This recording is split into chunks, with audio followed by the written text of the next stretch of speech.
좋은 아침입니다. 아침의 하나의 뉴스 종합 비타민 아침의 매일경제 김은미입니다. 오늘의 일면 같이 들어가 보실까요? 매일경제입니다. 트럼프 별장 있는 플로리다에 영사관 낸다.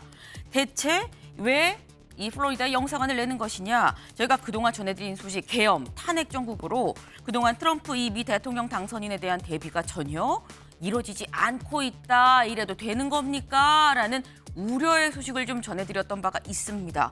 근데 관련해서 이번에 외교부가 플로리다에 영사관을 만들기로 했다라는 거죠. 왜 플로리다냐? 트럼프 당선인의 별장 마러라고가 있는 곳이 플로리다죠. 그래서 이 마러라고에서 차로 한 2시간 정도밖에 떨어지지 않은 아주 가까운 곳에서 마이애미에 별도로 영사관을 만들 예정이다라는 겁니다. 네, 변덕이 심한 트럼프 당선인에 대해선 다소 즉각적인 대응이 좀 더 수월해지지 않겠느냐라는 생각이 좀 드네요. 다음 기사 볼까요? 동아일보입니다. 윤 체포영장 오늘 시한 공수처 재집행 검토입니다. 지난주 금요일 3일이었었죠. 공수처가 이 체포영장 집행을 시도했었습니다만 5시간 30분 만에 접고 다시 나왔습니다. 그런데 이 체포영장 시한이 있죠. 오늘 자정까지다라는 겁니다. 그렇다고 한다면 만약에 재집행을 하려고 하면 오늘밖에 날짜가 없다라는 거. 그래서 공수처 재집행을 검토하고 있다라는 소식입니다. 이 얘기 저희가 잠시 뒤에 대담으로 좀 짚어보겠습니다. 다음 기사 볼까요? 국민일보입니다. 체포영장 이의 신청 기각. 윤 거부 논리 명분 잃었다. 네. 이 오늘로 시한이 하루밖에 안 남은 이 체포영장이 발부가 되자마자 윤 대통령 측에서 뭘 신청을 했느냐? 이의 신청을 했습니다. 이거 맞지 않습니다. 라고 이의 신청을 했는데 여기에 대해서 법원이 기각했다라는 거죠. 네. 왜 기각을 했느냐? 여길 좀 볼까요? 재판부의 이 판단이 이런 겁니다. 수사 단계에서 체포 구속된 피의자는 적부 심사를 청구할 수 있을 뿐 영장 발부 혹은 기각은 준항고 대상이 아니다라고 얘기를 했다라는 겁니다. 영장이 집행이 돼서 체포 상태면 체포하는 게 맞는지 아닌지 풀어줘야 되는지 아닌지 여부를 판단할 수 있겠지만 집행이 되지 않은 상태에선 판단할 대상이 아니다라고 얘기를 하고 있다라는 건데 이게 바로 공수처의 주장이기도 했었죠. 법원이 공수처한테 좀 힘을 다소 실어주는 그런 결론을 지금 내놓은 건데 문제는 공수처 법원이 힘을 실어줘도 현실적으로 집행하는 게 쉽진 않은 상황입니다. 윤 대통령 지금 계속해서 버티게 지금 들어가 있는 상황인데 다음 기사 볼까요? 한국일보입니다. 윤 버틸수록 경제 암울 최상목 결단의 시간. 네. 지금 윤 대통령 영장 집행 응하지 않고 있는 이런 상황에서 결국 공은 누구한테 넘어갔느냐? 최상목 권한대행한테 넘어간 거 아니냐라는 얘기가 지금 나오고 있습니다. 최상목 대행이 경호처에 지금 영장 집행에 협조하세요라고 지시를 해야 되는 거 아니냐라는 얘기인 거죠. 근데 그럼 최 대행이 지시를 한다면 경호처는 이걸 따를 것이냐. 최 대행보다 우선하는 게 현직 대통령의 지시 아니겠느냐. 그렇다고 하면 이 지시를 안 따를 수도 있겠다라는 생각이 듭니다. 정말 어떻게 얘기가 흘러갈런지 이 얘기도 저희가 잠시 뒤에 대담으로 같이 좀 짚어보겠습니다. 다음 기사 볼까요? 한겨레입니다. 네, 비무장 윤 주장과 달리 개헌군 실탄 5만여 발 들고 갔다. 네. 이 김용현 전 장관에 대한 공소장이 공개가 됐습니다. 그런데 이 83쪽, 이 83쪽에 달하는 굉장히 많은 분량이었는데 이 내용을 차곡차곡 좀 들여다보니까 분명히 윤 대통령이 실무장하지 경고성 계엄이었다라고 얘기를 했는데 실탄을 5만 발이 넘게 들고 갔더라라는 내용이 공소장 안에 들어있는 거죠. 네, 물론 공소장이 다 진실이라고 볼 수는 없습니다. 검찰이 수사를 통해서 나온 내용을 토대로 한 검찰의 주장이라고 볼 수 있는데 중요한 건 일단 윤 대통령의 얘기와는 완전히 다른 상반된 내용이라는 것만은 좀 분명해 보이죠. 이 얘기도 저희가 잠시 뒤에 대담으로 좀 짚어보겠습니다. 다음 기사 볼까요? 네, 경향입니다. 제주항공 희생자들 모두 가족품 찾았다. 네, 179명의 희생자들 모두 가족품으로 이제 돌아갔습니다. 현장 수색도 모두 마무리했다라는 거. 다시 이런 아픔이 생겨선 안 되겠다라는 생각이 드는데 그러기 위해선 이 사고가 원인이 무엇이었는지 명확하게 조사하는 게 그게 선행돼야 되는 거겠죠. 네.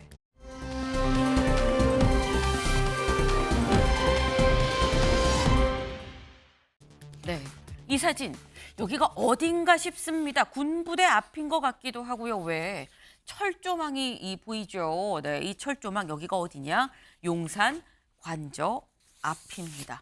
용산 관저 앞에 이제 철조망도 둘러쳐졌다라는 거죠.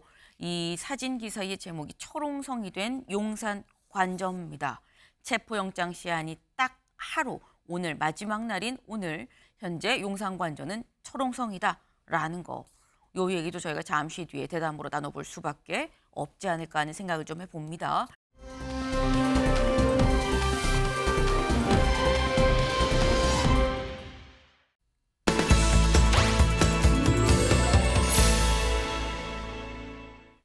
네, 기사 보겠습니다. 소득 상하위 10% 격차 2억 돌파입니다. 빈익빈 부익부가 심화됐다. 세상이 빈익빈 부익부다라는 얘기는 뭐 쭉 나왔던 얘기긴 합니다만 그 격차가 커도 너무 큰 것 같다라는 거죠. 소득 상위 10%와 하위 10% 연소득 기준으로 지금 얘기를 하는 겁니다. 1년에 버는 돈을 기준으로 상위 10%와 하위 10%의 평균값을 내보니까 2억이 넘더라라는 겁니다. 빈익빈, 부익부라는 얘기가 나올 수밖에 없다라는 거. 근데 이 양극화가 다음 기사를 볼까요? 건강 수명도 양극화가 심화된다. 소득별 격차 8년 새 2년 동안 커졌다. 건강 수명이 뭐냐? 수명은 사람이 태어나서 죽을 때까지 살아있는 일생을 요 기간을 얘기를 하는 게 수명이죠. 그런데 건강 수명, 유병장수 아니고 무병인 상태에서 건강하게 사는 기간, 그 기간이 건강 수명입니다. 건강하게 사는 이 기간도 양극화가 심하더라라는 거예요. 네. 소득별 격차에 따라서 8년 동안 2년이 커졌다. 네. 부자인 사람과 그렇지 않은 사람의 이 건강 수명 격차가 전에는 6.7년이었었는데 8.6년까지 늘어났다라는 거죠. 돈이 많으면 더 오래 건강하게 살 수 있더라라는 얘기가 되는 겁니다. 부자 노인은 최대 9년까지 더 건강하게 살 수 있다라는 얘기인 건데 부익부, 빈익빈 단순히 먹고 사는 문제뿐만이 아니라 수명에도 직접적인 영향을 주는구나라는 생각이 듭니다. 그래서 양극화 해소가 중요하다 얘기를 하는 거겠죠. 네. 아침의 매일경제 뉴스 종합 비타민 언제나처럼 TV로 좀 크게 보시다가요. 궁금한 점 유튜브 댓글로 남겨주시면 같이 좀 얘기를 해보겠습니다. 함께 주실 분들 소개합니다. 안녕하세요.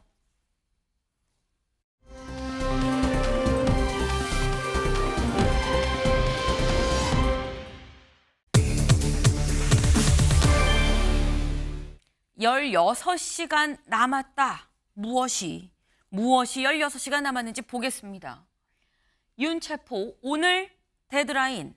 윤석열 대통령에 대한 체포영장 오늘이 시한이다 말씀을 드렸죠. 오늘 자정까지입니다. 근데 지금 현재 8시 8분을 넘어가고 있죠. 이제 16시간도 채 남지 않았다라는 겁니다. 이 말인즉슨 오늘이 공수처가 만약에 다시 집행을 하려고 한다면 마지막 기회가 될 수 있는 날이다라는 거죠. 그럼 관심 포인트는 공수처가 오늘 할 것이냐, 오늘 하면 언제 할 것이냐 여부가 되는 거겠죠. 근데 아까 저희 잠깐 사진 기사로도 봤습니다만 철조망도 지금 둘러쳐져 있는 상황입니다.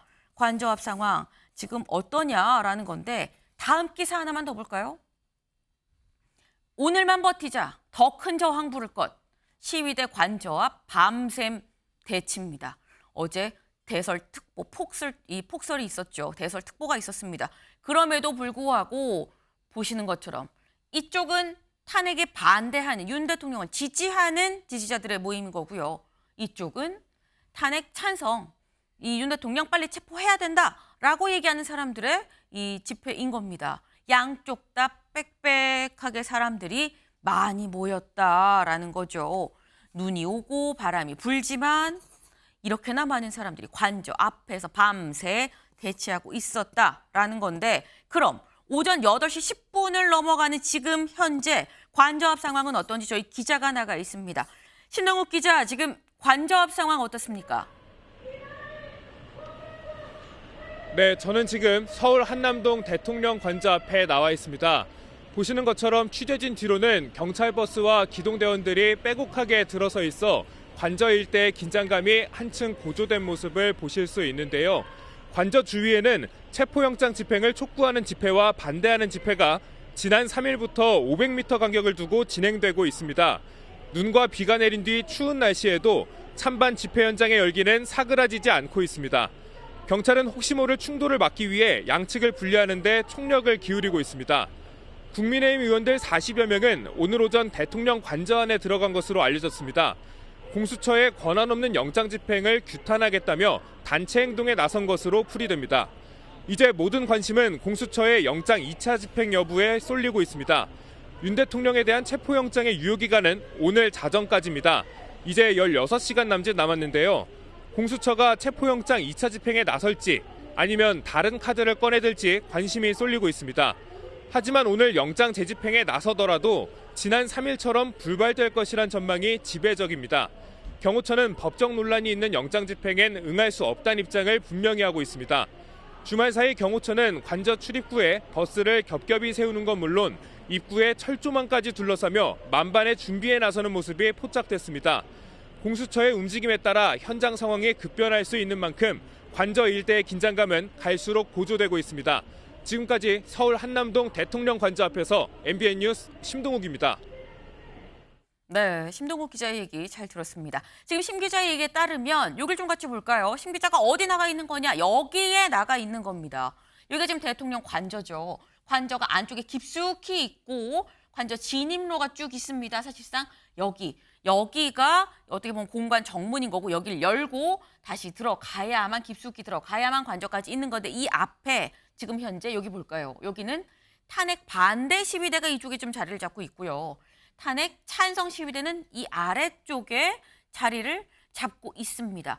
양쪽에 찬반 세력이 있고 가운데 이 관저 진입로 부분이 사실 경찰이 이 차벽으로 세워놓으면서 다소 이 공간을 확보를 해놓은 그런 상태다라는 거죠.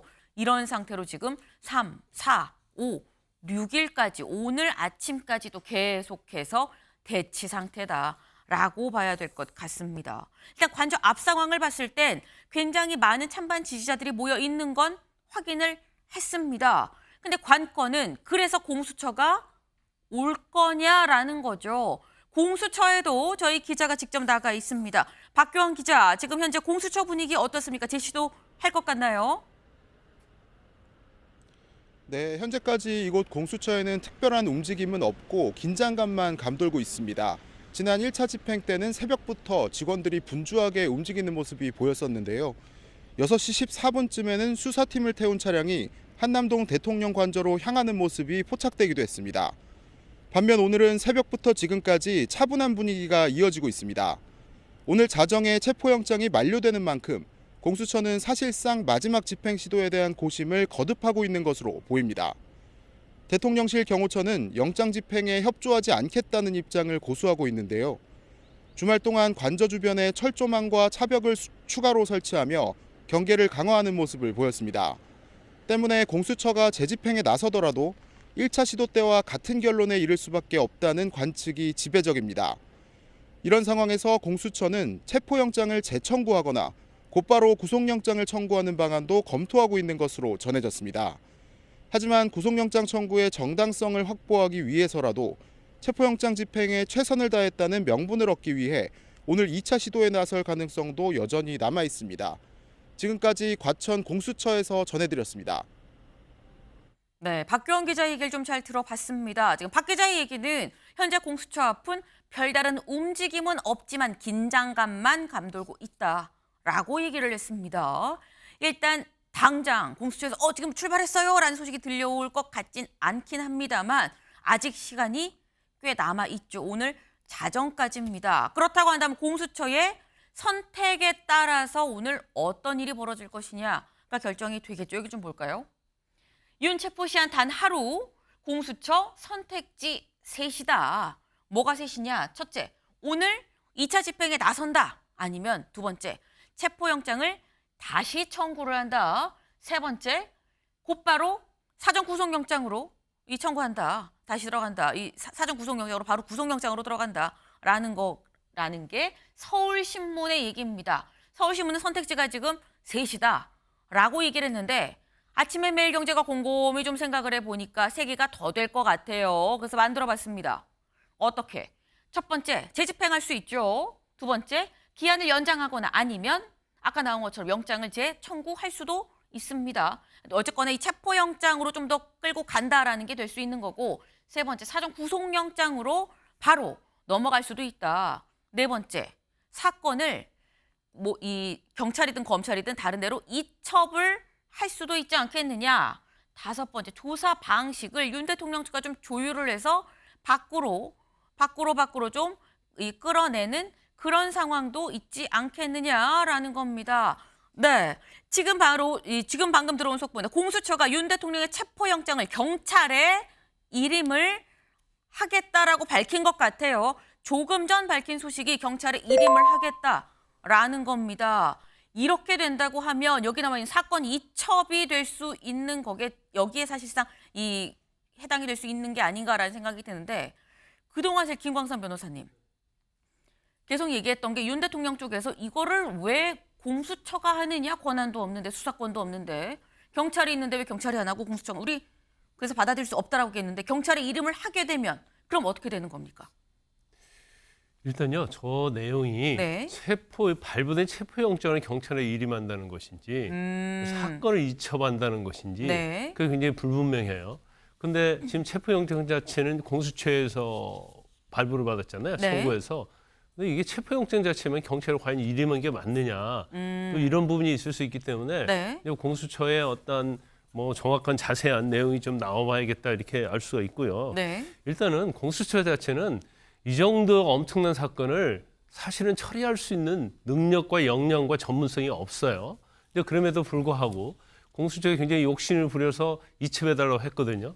근데 이첩해달라고 했는데 지금 사실은 수사의 능력이랄지 그다음에 기소랄지 이런 거에 공수처에 굉장히 문제가 많거든요. 네. 그래서 원래는 이 사건은 이제 경찰 수사하는 게 맞아요. 자, 대통령에 대한 체포영장도 공수처가 자체적으로 수사해서 영장을 청구한 게 아니고 네. 검찰로부터 김영현 전 장관을지 이런 기록을 이첩받아가지고 거기에 대한 첨부해가지고 어떻게 보면 구속영장을 청구했다 볼 수 있고 네. 그다음에 대통령의 신병 확보도 공수처 단독으로 할 수 있는 능력이 없어요. 인원도 얼마 안 되고 그러면 경찰의 어떤 도움을 받아야 하는데 이번에 경찰의 도움 받아도 결과적으로 체포 못했지 않습니까? 네. 세 번째로 체포해서 수사한다 하더라도 기소할 권한도 없어요. 이제 그러니까 사실은 체포영장의 어떤 청구부터 시작해서 네. 굉장히 이제 편법적으로 간 거죠. 원칙은 중앙지법 가야 하는데 자신이 없으니까 범죄지 관할인 서부지법으로 간 거고 또 서부지법에서 체포영장을 뭐 간신히 발부는 받았는데 이 신병 확보 과정에서 굉장히 어수룩한 모습을 보인 거예요. 그래서 이 계속 우리가 아까 선택지를 몇 가지를 얘기했잖아요. 그중 이제 세 가지. 체포영장을 새로 발부받는다 아니면 뭐 오늘 집행한다 그다음에 구속영장으로 바로 간다. 네. 근데 아마 공수처는 그렇게 하지 못할 겁니다. 그러면 결과적으로 네. 신병에 대한 것만 경찰의 일임을 하는 것인지 네. 어떤 건지는 모르겠어요. 그런데 이제 이번에 어떤 사태를 계기로 해서 공수처가 과연 존재해야 하느냐 이런 부분들이 앞으로 이제 더욱더 논란이 있을 거예요. 네. 근데 지금 이게 영장 집행만 경찰의 이름을 한 거냐, 사건 자체를 이첩을 하겠다는 거냐라고 말씀하셨는데 지금 나오는 얘기들을 보면 체포영장 집행을 일임한다라고 지금 나오고 있습니다. 다시 말해서 사건 자체를 다 넘기는 게 아니라 경찰이 집행을 하도록 하겠다라고 지금 얘기를 하는 건데 근데 그러면 김수민 위원님 사실 체포영장을 발부받은 주체는 공수처거든요. 공수처가 발부받은 이걸 집행을 경찰이 한다고 할 때는 윤 대통령에서 여기 위법해 절차적으로 하자가 있어라고 얘기를 안 할까요? 윤 대통령 측에서는 적법한 것도 네. 위법하다라고 주장을 해왔거든요. 그렇다면 이것도 위법하다고 주장을 할 겁니다. 윤 대통령 측에서 공수처가 수사권이 없으니까 출석 안 한다고 했지만 경찰이 수사권이 있다는 건 인정을 했죠. 근데 경찰이 12월 18일에 소환 그 출석을 요구를 하니까 그때는 네. 또 불응했었어요. 그런 것들을 봤을 때 뭐 여러 가지로 트집이 안 잡히려면 안 잡힐 수가 없다 이 부분이고 이 부분은 이제 사실 공수처에서도 법적으로 좀 세밀하게 검토를 했기를 바라는 마음입니다. 네. 제가 드리고 싶은 얘기는 사실 이제 수사 주체 이전에 이 절차에 대해서 좀 먼저 말씀을 드리면 저는 사실 이제 오늘 공수처가 어차피 이 영장을 발부받았기 때문에 네. 끝까지 최선을 다하는 모습을 경찰과 함께 보여줘야 된다라고 보는데 다만 2차 집행하고 영장 재청구하고 구속영장 청구를 세 가지를 다 할 수는 없겠죠. 네. 예, 그렇기 때문에 저는 이제 재청구로 가지 않고 바로 사전 구속영장으로 가야 된다고 생각하는데 여기서 수사 조치에서 중요한 부분은 저는 이제는 좀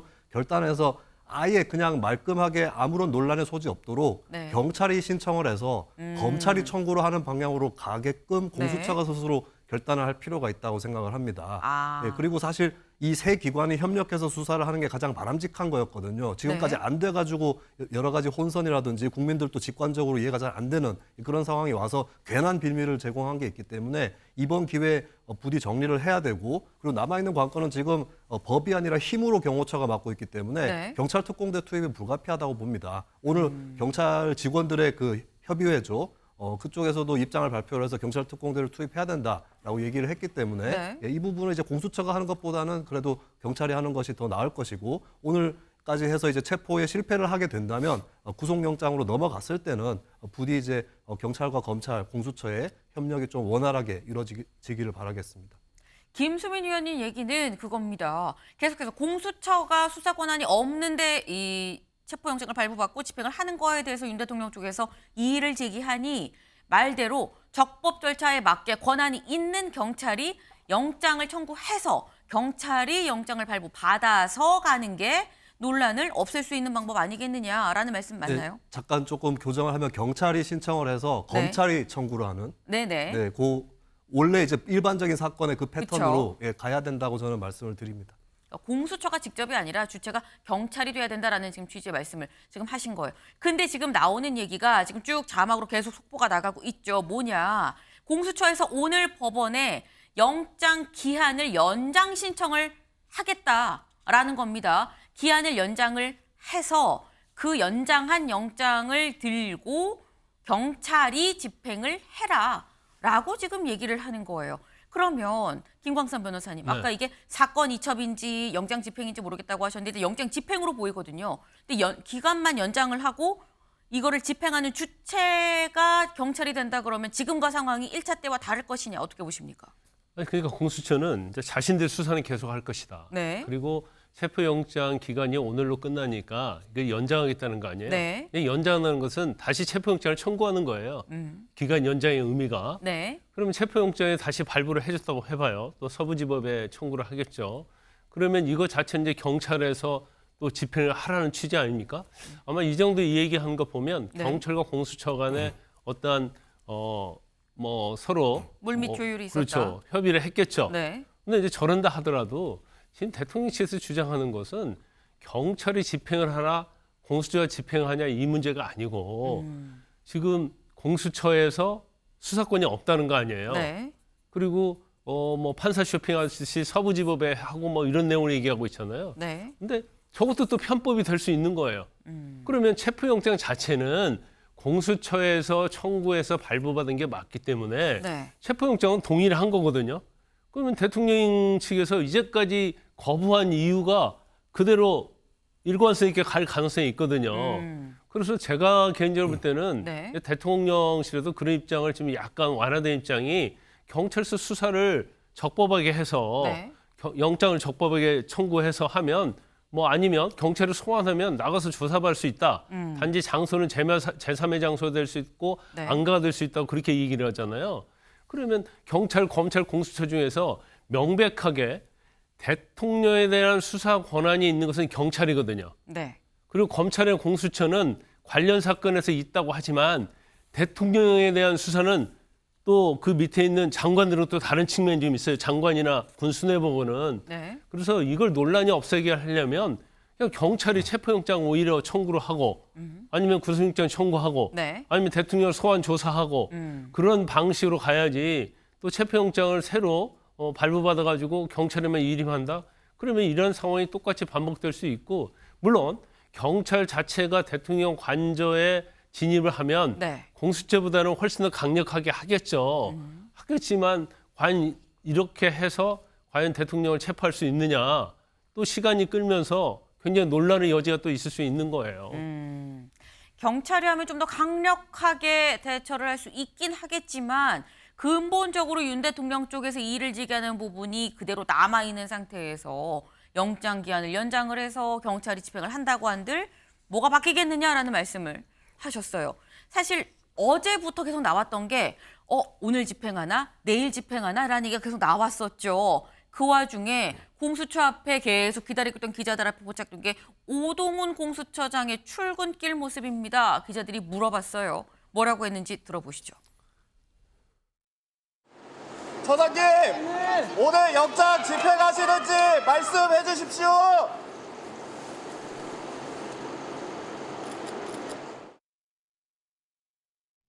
네, 기자들이 왜 저 멀리서 고래고래 소리를 질러라고 생각하실 수 있어요. 왜? 기자들은 요쪽 끝에 있었거든요. 항상 오 처장이 출근하는 길목이 여긴데 오늘은 그러니까 어제는 차를 저기다 대고 저쪽으로 삥 둘러서 들어가다 보니까 고래고래 오늘 하는 거예요? 아니에요라고 물어볼 수밖에 없는 상황이었다라는 겁니다. 결론적으로 아무 대답도 하지 않고 들어갔는데 안에서 고심 끝에 한 결론이 조금 전 속보로 나온 아마도 오늘 이 법원에 기한을 연장을 해서 경찰이 이걸 집행하도록 한다는 게 그 당시 오 처장 머릿속에 있었던 거 아니겠느냐라는 얘기가 될 것 같습니다. 근데 지금 약간 얘기 중에 나죠. 김수민 위원님. 경찰이 하면 좀 더 직접적으로 강하게 대응을 하지 않겠느냐라는 얘기도 했었는데 사실 경찰이 만약에 한다 그러면 지금 현재 이 경호 구조가 1단, 2단, 3단이 있는데 초근접 경호처 말고 그 다음 단계는 경찰이거든요.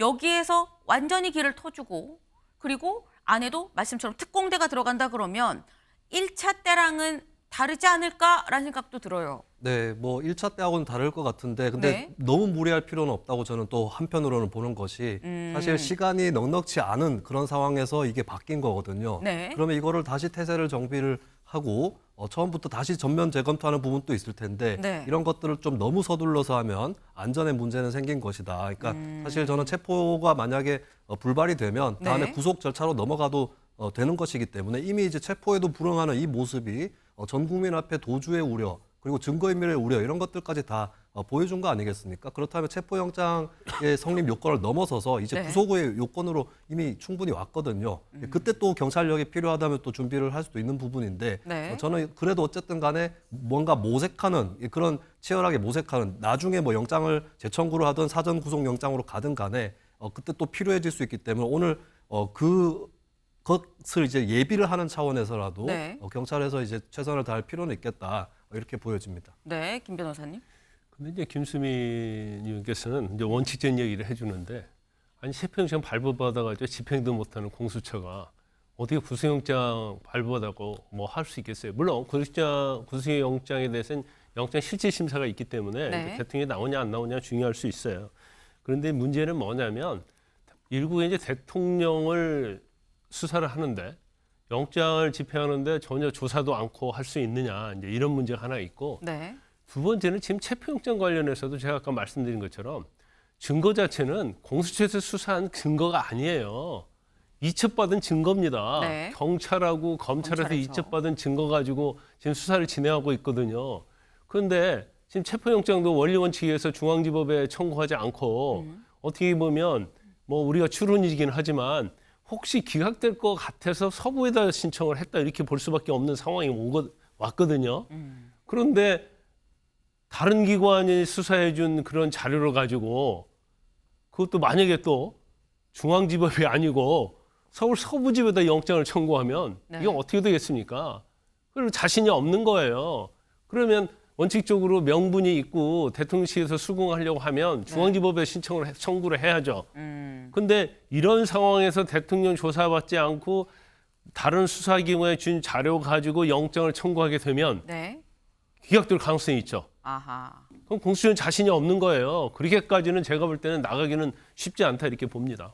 지금 말씀은 만약에 구속영장 단계로 넘어간다고 한들 구속영장을 신청을 했음에도 불구하고 정작 법원에서 이게 기각이 된다 그러면 그럼 정말 이건 걷잡을 수 없는 상태로 판이 완전히 뒤집어진다라는 말씀을 지금 하시는 것 같아요, 김수민 의원님. 네.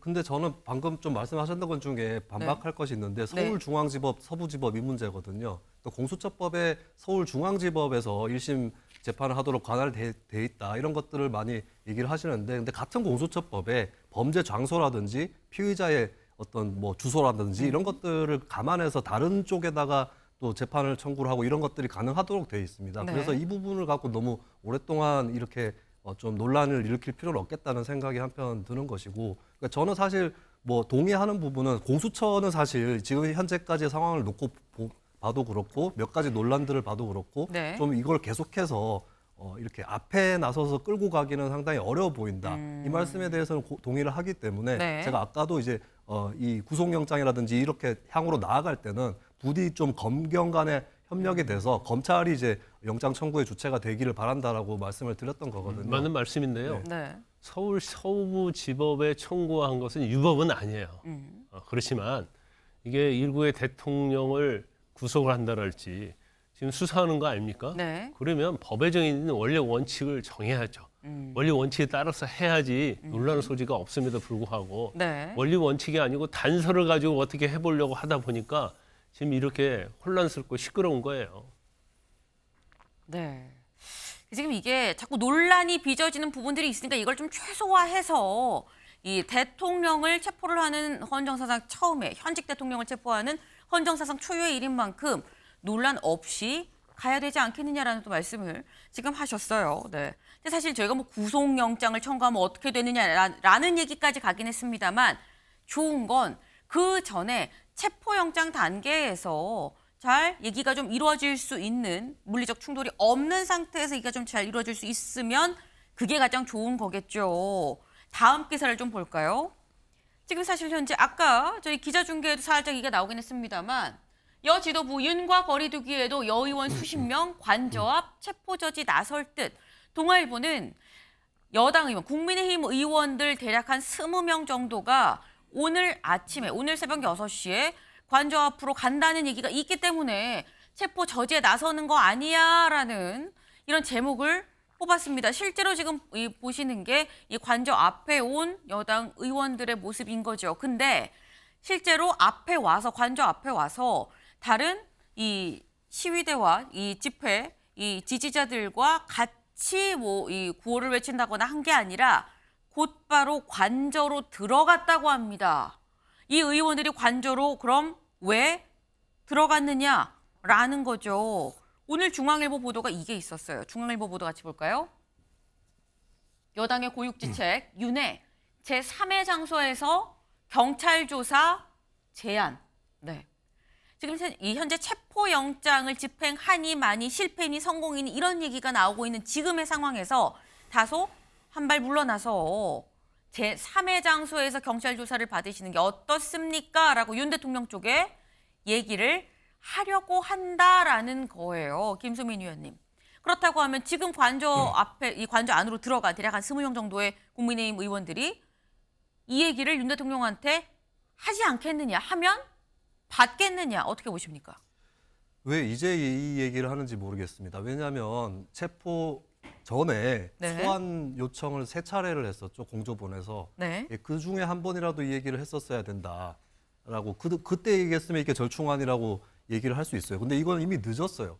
소환에 불응했기 때문에 지금 체포하는 상황에 들어갔는데 이제 와서 제3의 장소에서 한다? 네. 질 것 같으니까 무승부로 하지 않을래? 뭐 이런 얘기하고 비슷하게 들리는 것이고 국민의힘은 왜 선택을 항상 이렇게 하는지 모르겠는 게 가장 깔끔한 건 계엄 때 계엄 해제 표결 들어가서 반대 표결하면 되는 거였고 해제 네. 표결로 탄핵 때 그냥 찬성해도 돼요. 사실 그리고 그 파면을 반대하는 의원도 헌법재판을 한번 받아보자. 국민 여론이 이 지경이 됐는데 헌재는 가봐야 되지 않겠냐 해서 그런 명분으로 찬성할 수도 있었던 거였어요. 근데 고작 한 9분의 1의 의원만 찬성을 했죠. 그리고 그 의원들은 굉장히 핍박을 받았습니다. 그러고 나서 체포영장 전에 소환이 불응할 때는 제3의 장소 이런 제한 하지 않다가 네. 체포영장 만료일이 되어서야 이제 구속 얘기도 나오고 이런 상황이 돼서야 제3의 장소 제한을 하고 있는 거거든요. 이런 국민의힘의 태도를 보면 옛날에 들었던 얘기가 생각이 나는데 담장 밖에 수상한 사람이 어른거리니까 네. 담을 넘어오기만 해봐라. 그리고 담을 넘어오니까 네. 문 따고 들어오기만 해봐라. 문 따고 들어와서 물건 훔쳐가니까 다음에 또 오기만 해봐라. 이 얘기가 생각이 나요. 항상 이렇게 늦으면 이거는 국민의힘한테도 바람직하지 않고 국가적으로 바람직하지 않습니다. 네. 지금 김소민 의원님 얘기는 이렇게 얘기를 한다고 한들 실기했다. 이제 소용 없습니다라는 취지의 말씀을 하셨거든요. 김 변호사님. 아마 이제 여당은 이제 그런 것 같아요. 계속적으로 영장을 거부하는 대통령의 모습이 앞으로 국민의힘에게는 엄청나게 불리하게 작용할 가능성이 크다 이거죠. 그래서 뭔가 출구 전략을 짜야 하는데 그게 마땅치 않아요. 네. 그러면 대통령 자체는 공수처의 수사를 거부하고 있잖아요. 그 공수처가 아니고 경찰을 얘기하는 겁니다. 경찰이 하는 걸 공수처에서 경찰로 이첩이 되고 경찰이 수사할 때는 강제 수사하지 말고 뭐 나중에 영장을 청구하든 어쩌든 간에 네. 뭐 적부심 뭐죠? 제3의 장소랄지 안가랄지 이런 데서 조사받고 나서 경찰이 영장을 청구하면 그때 법원 가서 소명을 하면 되는 거예요. 네. 그러면 이 프로세스는 상당히 국민의 입장에서 보면 굉장히 부드럽게 갈 수 있는 이제 그런 거라고 생각하고 있는 거예요. 그런데 일단 경찰이 체포영장 집행한다 하더라도 네. 제가 볼 때는 상당히 이제 타이밍을 좀 실기했다 이렇게 봅니다. 아. 왜냐하면 지금 만약에 경찰에서 체포영장 집행하려고 하면 네. 또 국회의원들이 국민의힘 국회의원들이 또 들어갈 거 아닙니까? 그리고 오히려 경호처에서 더 이중 삼ገብ으로 더 경호를 철저히 할 거예요. 그러면 아무리 경찰이 들어간다 하더라도 네. 이건 뚫고 들어가기 굉장히 어렵다. 그래서 원래는 지난번 1차 체포 집행 때보다도 갈수록 어려워지고 있다. 그러면 강제 수사가 이제 쉽지 않는 그런 지금 방향으로 가고 있지 않나 싶습니다. 네. 두 분이 공통적으로 말씀을 해주신 게 실기했다. 지금 실이 이미 지났다라는 말씀하셨어요. 그리고 시간이 지나면 지날수록 경호처는 더 꽁꽁 싸매고 더 이 강제 수사를 하기 어려워지는 상황으로 가지 않겠느냐라고 말씀을 하셨습니다. 네. 그래서 오늘 한국일보가 3면에 뭐라고 올렸느냐. 경호처 뚫을 뾰족 수 없는 공수처. 다른 기사예요. 한국일보 3면. 네. 경호처 뚫을 뾰족 수 없는 공수처. 최상목 협조에 달렸다. 네. 공수처가 지금 현재로서는 뾰족한 수가 없다. 결론은 최상목 대행이다라는 얘기를 지금 하고 있습니다. 사실상 공수처가 2번이나 최상목 대행한테 공문을 보냈습니다. 뭐라고 보냈느냐. 이 직접적으로 경호처한테 영장 집행에 협조해 주세요라고 지시를 좀 해주세요라고 2번의 공문을 보냈다는 거죠. 다만 여기 보겠습니다. 공문 2차례 보냈는데 답변이 없었다라는 거예요. 공문을 보냈으면 여기에 따른 다른 공문이 최대행 쪽에서 와야 되는데 온 공문은 없다. 다만 최대행은 공개적으로 입장을 뭐라고 냈느냐 같이 볼까요? 이렇게 밝혔습니다. 법 집행 과정에서 시민들과 공무원이 다치는 일이 없도록 각별히 신경을 써달라. 네, 각별히 신경을 써달라. 공무 수행 중에 공무원이 다치는 일이 없도록이라고 얘기를 했어요. 근데 김광삼 변호사님, 네. 사실 양쪽 다 공무원이거든요. 경호처도 공무원이고요. 공수처도 공무원입니다. 그럼 최대행은 무슨 말을 하고 싶은 거냐? 그냥 싸우지 말라라는 얘기를 하는 거냐? 어떻게 해석해야 될까요? 최상목 권한대행 입장이 굉장히 난감해요. 네. 최상목 권한대행은 어떻게 보면 대통령, 국무총리 권한대행 아닙니까? 그런데 이런 권한대행으로서는 사실은 대통령에 비해서는 엄청나게 권위가 떨어지잖아요. 그런데 이런 상황에서 이제 국정을 운영해야 하는데 이런 권위를 유지할 필요가 있어요. 네. 그런데 민주당이 계속 공격하잖아요. 근데 여기에서 최상목 권한대행이 만에 하나 뭔가 경호처장을 뭐 직위에서 해제시킨다랄지 네. 체포가 될 수 있도록 도와줘 버리면 이제 보수층에도 지지 못 받는 거예요. 그러면 사실은 이제 국정을 운영할 수 있는 동력이 완전히 없어지는 겁니다. 네. 그래서 공수처도 스스로 경찰과 알아서 해야죠. 이거 자꾸 최상목 권한대에 의지하면 안 돼요. 그러면 민주당도 마찬가지죠. 너무 최상목 권한대행을 흔들면 안 돼요. 지금 최상목 권한대행이 중립적 입장에서 네. 현재 국가를 운영할 수 있도록 도와주는 것이 국정 마비를 시키지 않고 국정 혼란을 막는 거거든요. 네. 그건 국가와 국민을 위한 거잖아요. 그러면 영장을 집행하는 기관은 어디죠? 바로 경찰 아니면 지금 공수처단 말이에요. 네. 그러면 뭐 특수단을 동원하든 어쩌든 간에 그건 알아서 국가기관이 할 일인데 네. 자꾸 힘도 없는 권한대행한테 개입을 해서 해결하라 하면 권한대행이 어떻게 하겠어요. 그래서 뭐 이걸 양쪽에서 너무나 협공해서 이렇게 하라 저렇게 하라 하면 되지 않고 네. 법대로 하면 되는 겁니다. 법대로. 지금 최 대행한테 자꾸 얘기를 한다고 한들 최 대행이 그럼 지시를 해도 영이 먹힐 상황이냐. 만약에 영이 안 먹히는 결론이 많잖아 이게 공개가 또 된다고 하면 그러면 그건 역시 또 그 다음 후일을 어떻게 도모할 것이냐라는 말씀을 하셨는데 김수민 의원님 어떻게 보십니까? 최 대행. 네, 저는 최상목 대행이 다치는 사람이 없도록 하자라고 네. 얘기를 했는데 이렇게 풀이할 수 있을 것 같아요. 시민도 다치지 말고 네. 공수처도 다치지 말고 네. 경찰도 다치지 말고 네. 군인도 다치지 말고 다 안 다치면 좋긴 한데. 경호처도 다치지 말고 네. 나도 안 다치겠다. 아. 네, 나도 안 다치겠다가 저는 핵심이라고 생각합니다. 네. 지휘 권한이 권한대행한테 있지 않습니까? 그래서 저는 국민의힘한테도 묻고 싶은 게 네. 권한대행 탄핵하는데 200석이 필요하다고 했습니다. 네. 근데 그런 정도의 권한대행이 이걸 지휘할 권한이 없습니까? 이거 앞뒤 모순 아니겠어요?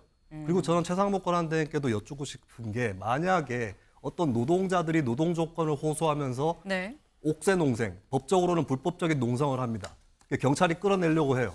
그때도 경찰 다치지 마라, 무리하지 마라, 안 끌어내도 된다. 이렇게 하실 건지, 왜 기준이 다른 것인지 이런 것들을 좀 생각해 볼 만한 주제인 것 같습니다. 네. 지금 어떠한 사람도 다치면 안 된다의 이 어떤에 본인 자신도 들어있는 거 아니냐, 좀 적극적으로 행동을 해야 된다라는 얘기와 지금 안 그래도 힘든데 자꾸 부담을 지워주고 입지를 좁게 만드는 요청을 주변에서 자꾸 흔들면 안 된다라는 얘기가 같이 나왔습니다.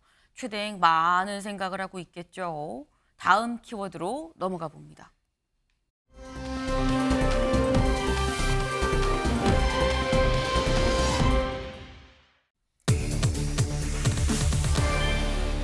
두 번째 키워드, 직접 출석입니다. 직접 출석. 무슨 얘기인지 보겠습니다. 윤 측 탄핵 변론에 윤 직접 출석해 의견 낼 것. 이게 무슨 얘기야? 조금 전까지 체포영장 집행 안 된다고 관저에서 안 나오고 철조망 두른 것도 봤는데 직접 나오겠다라고 얘기를 한 거죠. 누가? 윤 대통령 측에서 이런 얘기를 했다라는 겁니다. 윤 대통령 측의 입장 같이 볼까요? 헌법재판소는 대통령에 대한 탄핵심판 변론기일을 5회 지정을 했다. 네, 대통령은 적정한 기일에 출석하여 의견을 밝힐 예정이다. 적정한 기일에 출석하여 의견을 밝힐 예정이다. 이 얘기인즉슨 언젠지 명확하게 날짜를 딱 박진 않았지만 윤 대통령이 직접 헌법재판소로 나와서 내 생각은 이러합니다라고 얘기를 하겠다라는 거거든요. 이 사실 오는 14일부터 헌재가 정식 변론 기일을 진행하겠다고 얘기를 했습니다. 그렇다고 하면 이 적정한 기일이 14일이라고 얘기는 안 했습니다만 이창근 의원님, 14일부터 그럼 이 정식 변론 기일이가 이날 14일 날 윤 대통령이 나와서 직접 본인의 얘기를 할 것이냐 어떻게 보십니까? 저는 14일은 안 나올 거라고 봅니다. 안 나온다. 예, 왜냐하면 지금 그간의 윤 대통령 측에서의 네. 입장이나 이런 것을 봤을 때 사실 국민들이 느끼기에도 재판을 지연한다 이런 의구심이 충분히 들지 않습니까?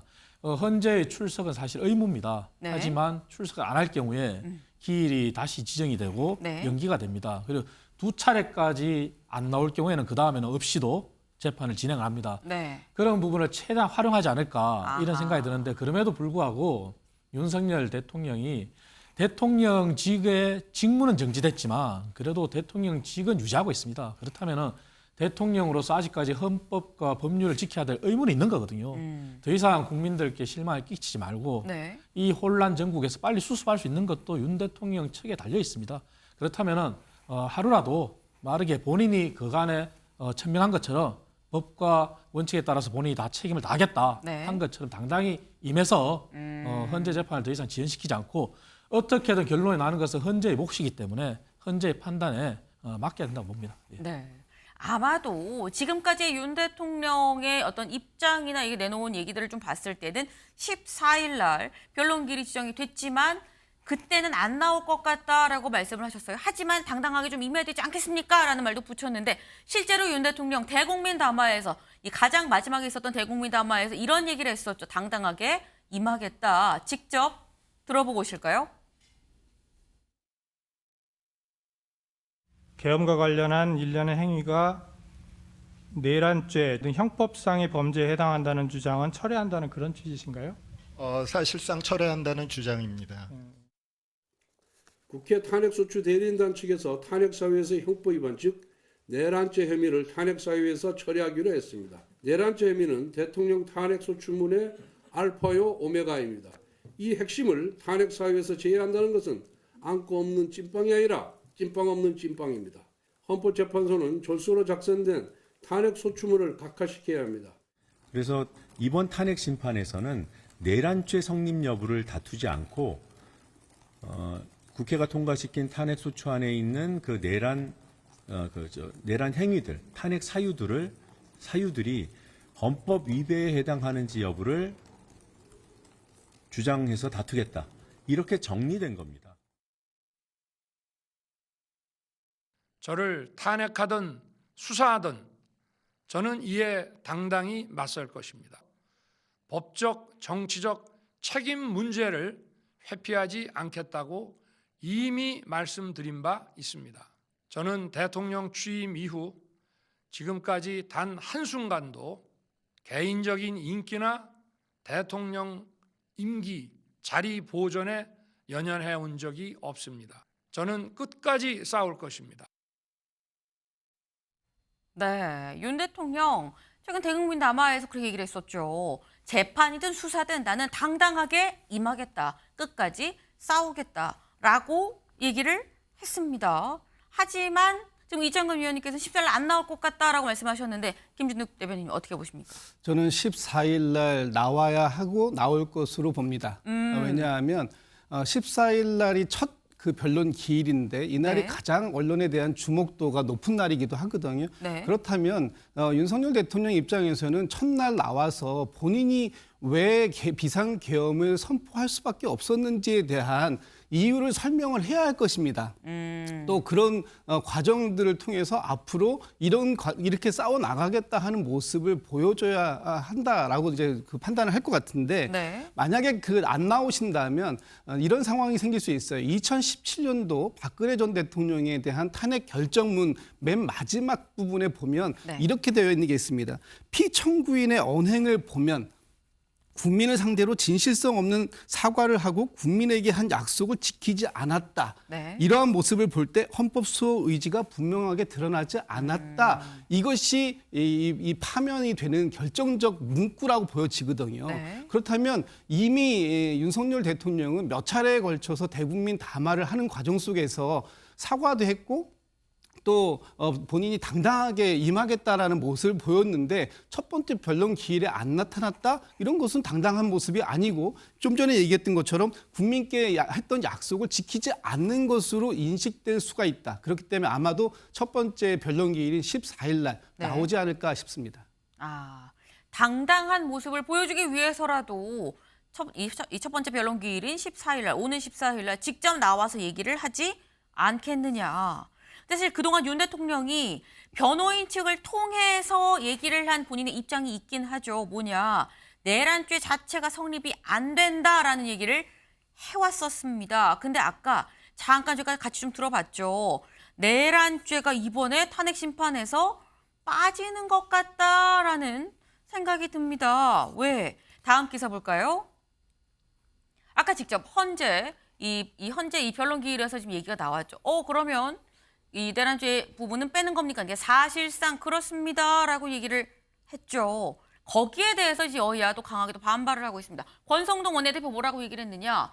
내란죄를 제외하는 건 핵심 사유를 뺀 것. 알파고 오메가고 이 찐빵의 앙꼬 같은 건데 이걸 뺀다는 건 그냥 찐빵이 없는 거다. 찐빵 없는 찐빵이다라고 얘기를 했었어요. 여기에 대해서 야당 이 권성동 원내대표 8년 전이랑 말이 좀 다르다라고 얘기를 했습니다. 이창근 위원님, 앙꼬 없는 찐빵도 아니고 그냥 찐빵 없는 찐빵이다라고까지 얘기를 했어요. 이거는 절대 있을 수 없다라는 걸까요? 사실 야당이 잘못된 행동을 한 건 맞습니다. 그리고 야당의 주장이 일부가 잘못된 것 중에 하나가 네. 8년 전 박근혜 전 대통령 탄핵 당시에 권성동 의원이 당시에 탄핵 소추위원으로서 탄핵 사유서를 조정했다. 네. 그렇게 주장하고 있는데 조정한 건 맞습니다만 당시에는 여야가 합의를 한 거죠. 그리고 당시에 박근혜 전 대통령 때 당시 탄핵 사유는 사실은 경제 공동체라는 말도 안 되는 이유에서 시작됐지만 그 부분이 형법상의 네. 판단 부분은 빼겠다 해서 여야가 합의한 부분입니다. 하지만 지금은 여야 합의가 없는 상황이거든요. 네. 야당의 말도 다른 거고 그리고 오세훈 시장께서도 말씀하신 것처럼 야당이 지금 주장하는 부분이 과연 정말 탄핵을 빨리 당겨서 아무런 정치적인 의도가 없이 정말 나라를 안정시키기 위해서 한 것이냐 하는 의구심은 충분히 받기 쉽습니다. 왜냐하면 이재명 대표가 선거법에 관련해서 아직까지도 변호인을 선임하지 않고 있어요. 네. 오죽하면은 고법에서 국선 변호인을 선임했겠습니까? 그 자체가 이재명 대표를 대권 만들기 위한 대선을 빨리 당겨서 대통령 만들기 위한 그러한 꼼수에 의한 것이다 하는 의구심을 충분히 받기 쉽죠. 그래서 야당도 당당하려면은 더더욱이 이재명 대표가 사법 리스크 보호할 게 아니라 네. 당당히 재판에 응하도록 변호인도 선임하고 또 재판을 지연시키기 위한 각종 전략, 뭐 변호인을 재선임한다든지 네. 각종 정인을 무리하게 내세운다든지 자료 요구를 한다든지 이러한 행태를 하지 말아야죠. 왜냐 1심에서 충분히 많이 걸러졌거든요. 그러한 걸 분명히 야당도 해주길 바랍니다. 네. 그 지금 말씀은 8년 전과는 상황이 다르다. 8년 전과 왜 다르냐라고 얘기할 게 아니다라고 말씀을 하셨거든요. 김진욱 대변인님. 이번에 헌법재판소에서 주심을 맡은 분이 정영식 재판관 아닙니까? 네. 정영식 재판관은 아시는 것처럼 윤석열 대통령이 임명하신 분입니다. 그 정영식 재판관이 작년 12월 27일 1차 변론 그 준비기일에서 네. 이번 탄핵 심리에 대해서 4가지 쟁점으로 정리하셨어요.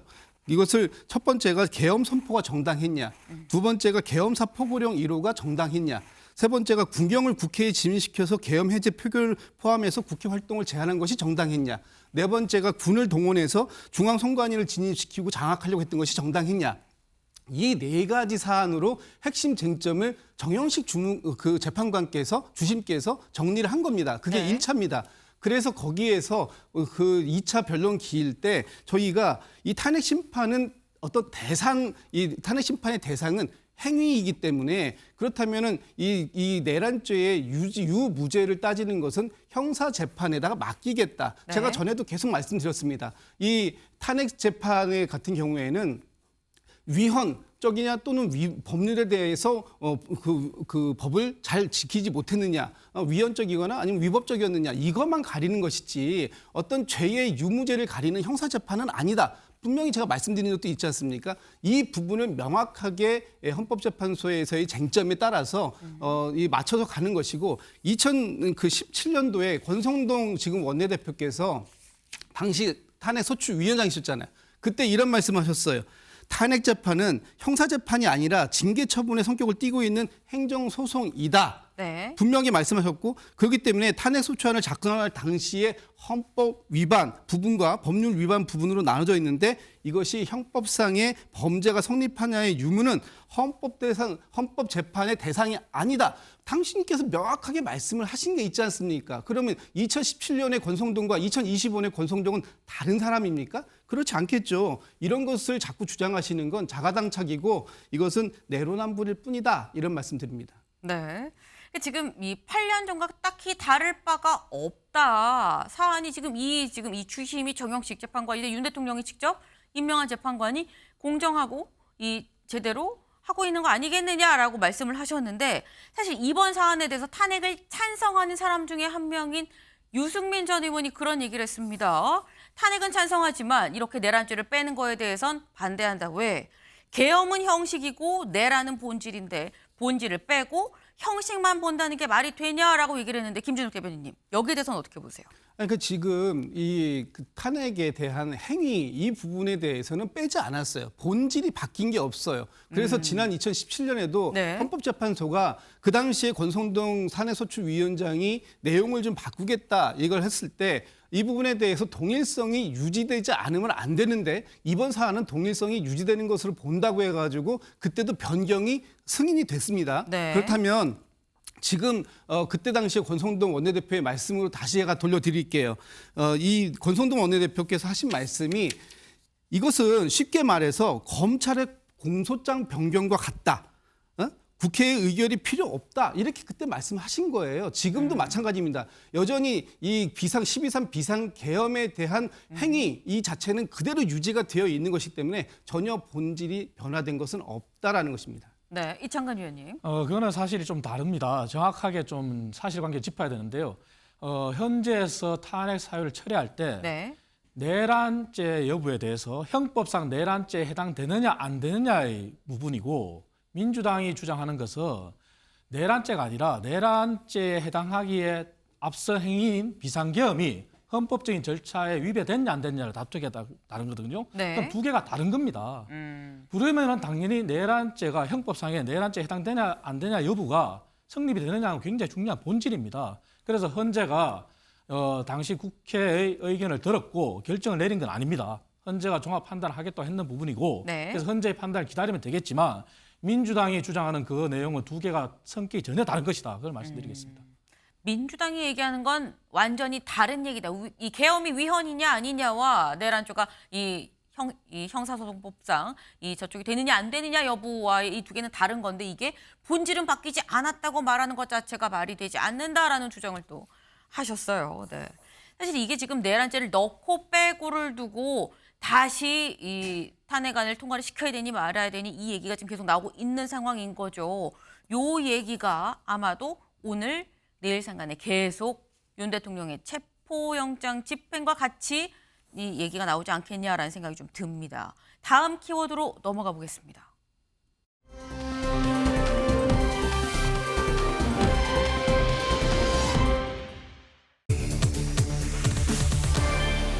실탄입니다. 실탄. 평소에 우리가 흔히 들을 일이 없는 단어인데 보겠습니다. 체포영장 집행 때 실탄 발포 명령 나와 경호처 사실 아니야. 네. 지난 금요일, 지난 3일이었었죠. 지난 3일 이 윤 대통령에 대한 체포영장 1차 집행 시도 때 실탄 발포 명령이 있었다라는 민주당의 얘기가 나왔습니다. 직접 들어보고 올까요? 하면 당시 박종준 경호처장으로부터 몸싸움에서 밀릴 경우 공포탄을 쏘고 안 되면 실탄도 발포하라라는 명령이 하달되었다는 것입니다. 이렇게 경호처의 당시 극렬한 저항은 윤석열과 김용현을 맹목적으로 따르는 일부 충성파 간부들이 주도하고 있다는 것입니다. 박종준 경호처장을 필두로 현장에 있었던 김성훈 차장과 이광우 경호본부장이 광적으로 직원들을 압박하고 독려했다는 것입니다. 대통령 경호처는 지난 1월 3일 공수처의 윤석열 대통령에 대한 체포영장 집행과 관련해 대통령 관저 진입을 승인하지 않았습니다. 이를 두고 일부 언론과 정치권에서는 대통령 경호처가 개인 사병으로 전락했다. 경호처장이 호위무사다. 경호처를 해체해야 한다고 주장합니다. 심지어는 경호처장이 실탄을 장전하여 발포하라고 했다는 터무니없는 주장까지 난무하고 있습니다. 대통령 경호 책임자로서 참담하고 안타까운 마음을 금할 수가 없습니다. 네, 박종준 경호처장이 어제 직접 본인이 영상을 찍어서 공개를 한 거죠. 이런 주장, 실탄을 장전해서 발포하라고 얘기를 했다라는 이런 의혹은 너무 터무니없는 주장이다라고 강하게 반박을 했습니다. 김준욱 대변인님, 민주당에서는 제보를 받았다라고 해서 얘기를 했는데 사실 제보가 와서 그냥 이런 제보가 있어요라고 바로 얘기하는 단계가 아니라 추가적으로 실제 이게 어느 정도 합당한 내용인 건지 확인하는 절차가 있는 거 아닙니까? 그런 절차가 있었나요? 그렇기 때문에 발표를 했다고 저는 봅니다. 네. 민주당이 작년 8월에 비상계엄을 그 계엄에 대한 의혹을 제기했을 때 지금 정부의 반응이 딱 저렇게 나왔지 않았습니까? 없다라고 잡아뗐죠. 그러나 결국은 어떻습니까? 결국 12월 3일 날 국민들 앞에서 총뿌리를 들이댔지 않습니까? 이런 것들이 지금의 이 경호처장이 얘기한다고 해가지고 과연 그걸 있는 그대로 진실대로 믿을 수 있겠는가 하는 부분이 첫 번째고요. 두 번째는 1월 3일 날 이 경찰이 그 공수처하고 같이 갔을 때 네. 결국 그때 경호처의 일부 경호원이 개인 화기를 소지했다라는 것을 공수처가 발표했습니다.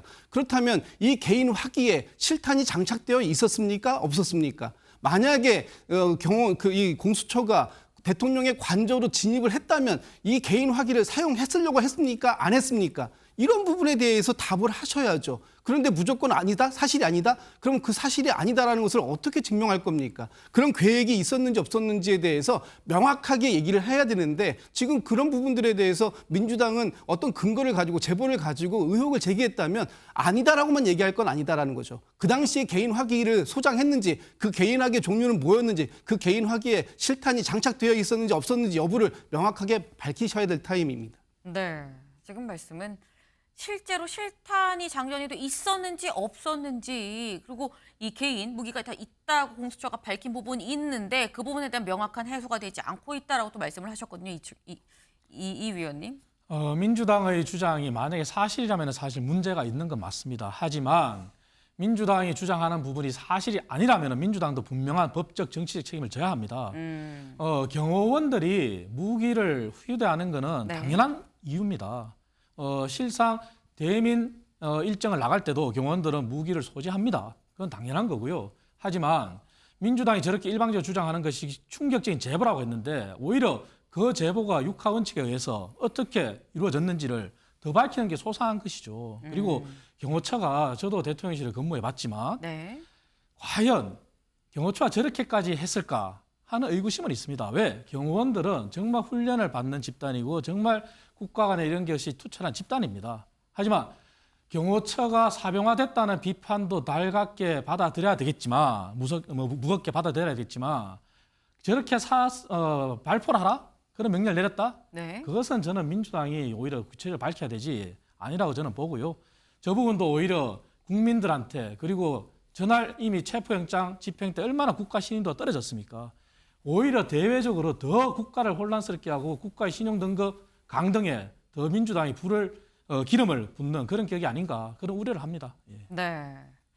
지금 말씀은 이게 만약에 사실이라고 한다면 정말 큰일이 맞다 하지만 그게 사실이 아니라고 한다면 거기에 대한 책임도 민주당이 명확하게 좀 져야 된다라고 말씀을 하셨어요. 제가 살짝 좀 말씀드릴 게 있는 게 아까 저희 방송 중에 이 말씀을 드렸던 게 중앙일보 기사를 같이 말씀을 드렸죠. 그래서 지금 관저 안으로 20여 명의 국민의힘 의원들이 다 아침에 들어가서 혹시 제3의 장소를 얘기한 거 아니겠느냐라는 말씀을 드렸었어요. 중앙일보 보도를 토대로. 그런데 국민의힘에서 지금 조금 전에 입장이 나왔습니다. 뭐냐?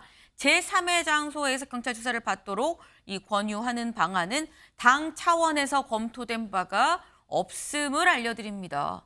라고 말씀을 지금 얘기가 직접 알림으로 왔습니다. 근데 사실 여기에서 기자의 입장에서 봤을 땐 저 알림을 보고도 이창근 위원님 살짝 당 차원에서 검토된 바 없음을 알려드립니다. 라는 얘기는 당 차원은 아니지만 일부 아이디어 차원에서 의원들 수준에서는 아이디어로 얘기가 나왔을 수 있다는 얘기인가라는 생각도 드는 거거든요. 분명히 나왔겠죠. 네. 오늘 첫 번째 보도도 이제 여권의 핵심 관계자라는 표현으로 이제 보도가 된 걸로 알고 있습니다.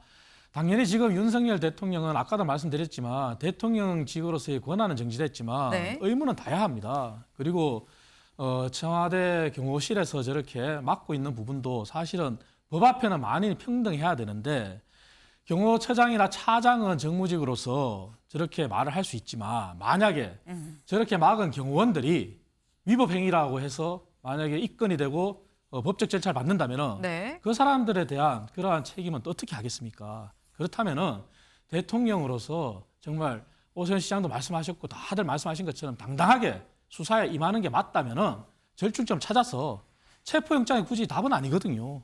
수사가 목적이라면은 절충점을 찾아서 수사에 임하고 빨리 재판을 넘기지든 아니든 그러한 게 나와야지 오히려 국가적인 혼란이 없어지는 거죠. 예. 네. 꼭 영장 집행이 아니라 궁극의 목적이 이 조사, 수사라고 한다면 여기에 맞게 큰 논란 없이 좀 이루어지면 좋겠다라는 생각을 아마 이 의원님 말고도 많은 국민들이 하지 않을까라는 생각을 좀 해봅니다.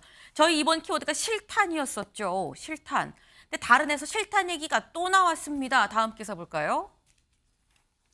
실무장은 하지 말 것 짓이 계엄군 실탄 57,735발을 동원했다라고 김용현 전 장관의 공소장에 나와 있었다라는 거죠. 공소장은 검찰이 수사를 토대로 얘기한 검찰의 주장입니다. 우리가 수사를 해봤더니 요러요러한 상황인 것 같아요. 우린 이렇게 봅니다. 재판해 주세요. 라는 게 공소장인 건데 검찰의 공소장에 따르면 당시에 5만 발이 넘게 실제 실탄이 있었다라는 얘기인 건데 김진욱 의원님. 이것도 윤 대통령이 그동안 실무장 하지 않았다라는 얘기랑 좀 다릅니다. 이번에 그 김용현 전 국방부 장관의 공소장은 네. 제가 볼 때는 윤석열 대통령에 대한 공소장 예고장입니다. 그렇기 때문에 여기에 보면은 윤석열 대통령의 이름이 140번이 넘게 지금 거명이 되고 있지 않습니까? 사실상 내란 우두머리라는 것을 지금 검찰은 기정사실화하고 있어요. 그리고 공소장에 이렇게 써 있습니다. 국헌 문란에 의한 폭동이다라고 적시가 되어 있어요. 그리고 대통령께서 뭐 소수의 병력이라고 얘기했지만 4천 명이 넘는 군경이 투입됐고 실무장 하지 말아라고 했다고 하는데 5만 7천 발이 넘는 이 실탄을 장착했다. 이것은 대통령이 계속해서 국민을 상대로 거짓말하고 있는 것이 들통난 것이다. 이렇게 평가합니다. 네. 공소장에 나온 내용과 윤 대통령 얘기가 조금 다른 게 아니라 완전히 다르다는 건 윤 대통령 쪽으로 의심할 수 있는 거 아니겠냐라고 말씀을 하셨는데 일단 현재 아직 재판이 진행되지 않은 상태죠. 이 공소장은 검찰의 주장이라고도 말씀을 드렸습니다. 뭐가 진짜인진 재판을 통해서 나올 수 있는 부분이 아닐까라는 생각을 좀 해보네요. 저희가 준비한 소식 오늘 여기까지입니다. 오늘도 좋은 하루 보내세요.